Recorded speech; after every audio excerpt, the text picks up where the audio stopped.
কথা হলো যে নারীদের তালাক দেওয়ার অধিকার নেই, এ বিষয়টি ঠিক, কিন্তু নারীদের তালাক দেওয়ার অধিকার নেই এর মানে এই নয় যে কোনো পুরুষ যদি জুলুম করে কোনো নারীর প্রতি তাহলে সেক্ষেত্রে আজীবন তাকে সে জুলুম সয়ে যেতে হবে, এমনটি কিন্তু নয়। শুধুমাত্র শৃঙ্খলার স্বার্থে উভয়ের হাতে যদি একই অস্ত্র তুলে দেওয়া হয় তাহলে সেক্ষেত্রে পরিবারগুলো ভেঙে খান খান হয়ে যাবে, সেই সাথে আরও বহুবিধ সমস্যা হবে, যে সমস্যাগুলোর কথা হয়তো আমরা জানিও না।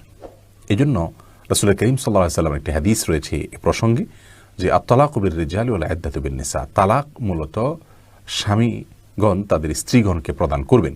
স্ত্রীগণ যদি স্বামীর কাছ থেকে তালাক চান যৌক্তিক কারণে, তাহলে সেটিকে খোলা বলা হয়, অর্থাৎ বিবাহ বিচ্ছেদের আবেদন বলা হয়। স্বামী সেই আবেদনকে বিবেচনা রাখতে হবে।